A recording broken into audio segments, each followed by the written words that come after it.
You felt it, right? The summers just seem to get hotter, the storms a little bit wilder. Well, you're not imagining it.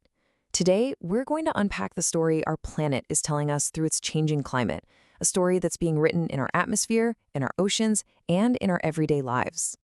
I mean, the signs are literally all around us. The seasons we used to count on are, well, they're shifting. And it feels like every year there's some new, once-in-a-century weather event that rewrites the record books. It's pretty clear something's up. But look, with all the headlines and opinions flying around, it's easy to get lost. How do you separate the real facts from all that noise? Well, that's exactly what we're here to do. We're going to cut right through it and look at the actual science to figure out what's really happening to our world.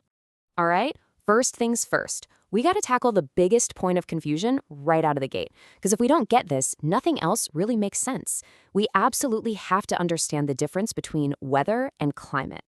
Okay, so here's the easiest way to think about it. Weather is what's happening outside your window right now. Is it sunny? Is it raining? Is it cold? That's weather. Climate, on the other hand, is the big picture. It's the long-term pattern of weather over decades or even centuries. It's the overall personality of a place, not just its mood for the day. And this quote just nails it perfectly. Climate is what you expect. Weather is what you get. You expect Miami to be warm in December. That's the climate. But the surprise cold snap you get on a particular Tuesday, yeah, that's the weather. So, if the climate, that long-term pattern, is changing, the million-dollar question is, why? What's going on? Let's get into the core science of what's actually making our planet warm up. So, here's the thing that trips a lot of people up. The greenhouse effect, by itself, is actually a good thing. I know, right? Think of it like Earth's natural cozy blanket. Certain gases in the atmosphere trap just enough of the sun's heat to keep our planet at a temperature where life can thrive. Without it, Earth would just be a giant frozen rock in space. And for thousands and thousands of years, that blanket was just right. The whole system was pretty much in balance. But then, the industrial age happened, and humanity started pumping massive amounts of extra greenhouse gases into the air. We essentially started making that cozy, life-giving blanket thicker and thicker and thicker. Now, to be fair, we have to acknowledge that Earth's climate has always changed. It's never been perfectly static.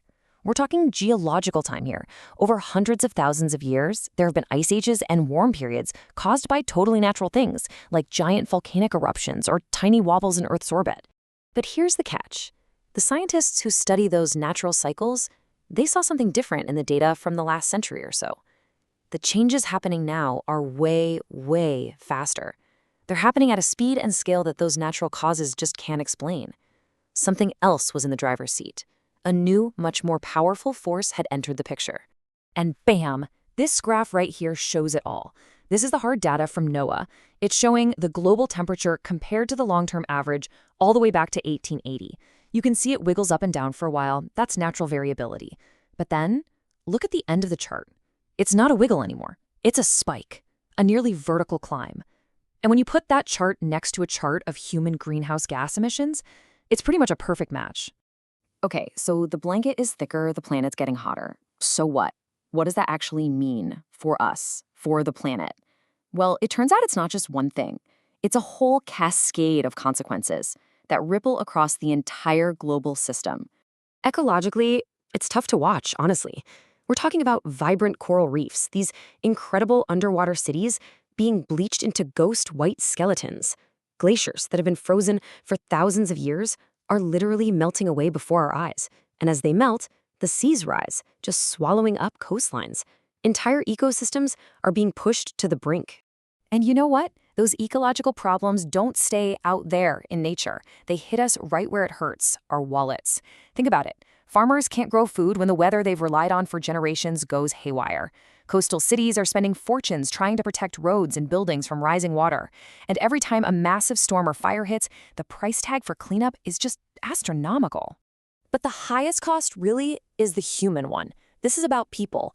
It creates these massive social problems. Food and water suddenly become scarce. Whole communities are forced to leave their homes because they're literally becoming unlivable.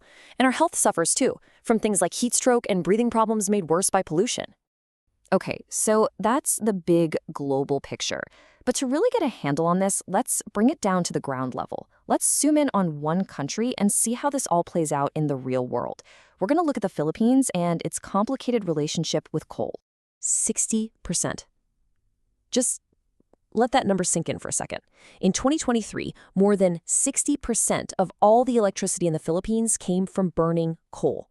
That makes it one of the most coal-reliant countries in all of Southeast Asia. And that reliance has a huge price tag. We're talking about a country that's already on the front lines of climate change, getting slammed by stronger and stronger typhoons. Burning all that coal just pours fuel on the fire. Not to mention the direct impact on people's health. The pollution from these plants causes real environmental damage and has been tied to serious health crises. One study even linked it to more than 600 deaths in a single year. So, we've looked at the basic science. We've seen the impacts around the world, and we've drilled down into a specific example. What's the bottom line? After all is said and done, what is the one crucial takeaway from decades of scientific research? It all points to this one unavoidable conclusion. The consensus among climate scientists across the globe is crystal clear. Yes, the climate has changed naturally in the distant past, but the incredibly fast warming we're seeing right now, that's on us. It's being driven primarily by human activity. Among actual climate scientists, the debate about what's causing it is over.